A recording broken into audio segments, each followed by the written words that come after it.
In this presentation, we're going to discuss bottleneck management and what you can do to increase the throughput through your system. There are really three things that you could focus on. There's drum buffer rope, full kit, and the 5 focusing steps. We're going to take some time and go through each one of these.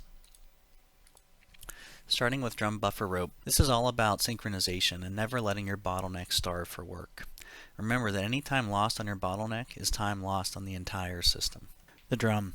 When you see the drum, you want to think of a marching band, and the drum player is who sets the pace for the entire system. This is the same idea here. Your drum is your bottleneck or your constraint. You're going to move it to the front of the line and let it set the pace for your system. Since the bottleneck limits the system's overall capacity, we treat it as the most important piece and make sure that it operates at peak efficiency.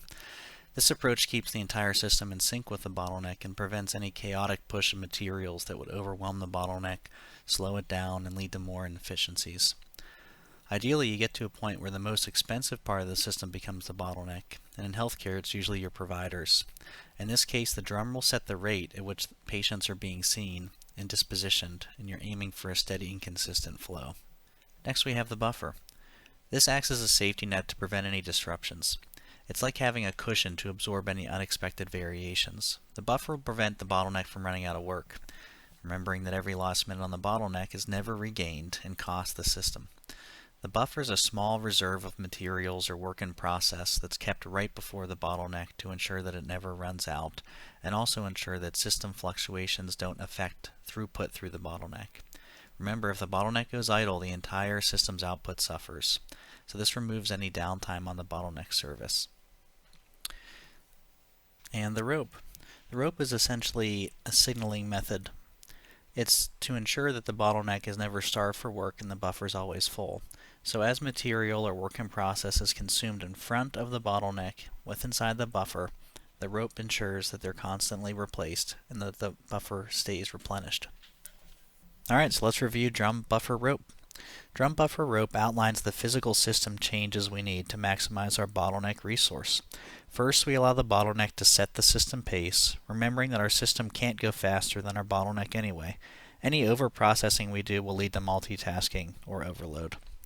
We buffer our bottleneck with enough work in process that variable flow won't reach our bottleneck and create downtime, but also won't lead to overload or multitasking by the bottleneck. And lastly, we have our rope. This is simply our signal that replenishes our buffer as the work in process is being consumed by the bottleneck. Alright, now let's talk about full kit. This one's really easy. All it means is having everything ready for your bottleneck. That means all the paperwork's done, all the lab work's done. Anything that's a necessity for the bottleneck to have done should be done beforehand. Here are some examples that can help you understand full kit. Having routine labs or imaging completed before a physician appointment or consultation. This way the physician has everything they need to make the next decision, instead of ordering more labs and tests and coming back. Or ensuring a proper IV labs and jewelry are removed before any imaging studies. Or having a patient prepped and all of the items needed for a particular procedure ready to go prior to starting it. Alright, now let's talk about the 5 focusing steps. First, you're going to identify your constraint, then you're going to exploit it, subordinate everything else to it, elevate, and repeat. Next, we're going to walk through each of these steps, what they mean, and how to do it. First, you're going to identify your constraint.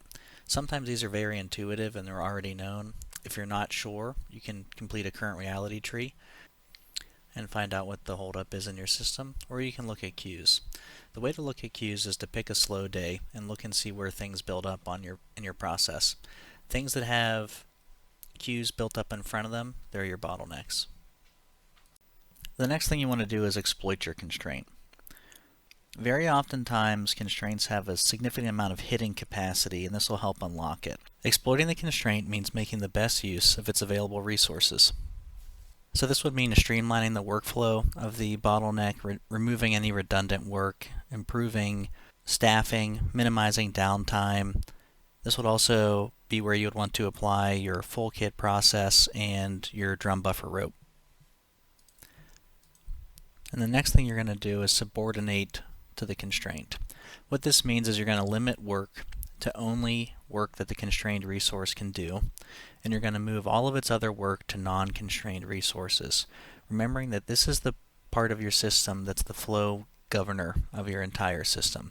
So remove its redundant workflows, put those on other teams or other resources, and limit its work to only work that bottleneck or constrained resource can do. And the next step is elevate the constraint. You're only going to elevate if the prior steps have not met the demand for the constrained resource. A lot of times doing the other focusing steps, full kit and drum buffer rope, will actually get to a point where your constraint is no longer a constraint. However, if you still have not met the demand, you might need to invest more resources to improve the system or constraint's capacity. Remember that this constraint is what's limiting the capacity of your entire system, so it's worth it to invest your money here. And the last step is to repeat. So once you've applied all of this work to your bottleneck, it'll no longer be your constraint. You're going to have to find the next one and do the same thing. And those are the tips and tricks on how to improve your bottleneck and thus your system. And that concludes our video on bottleneck management.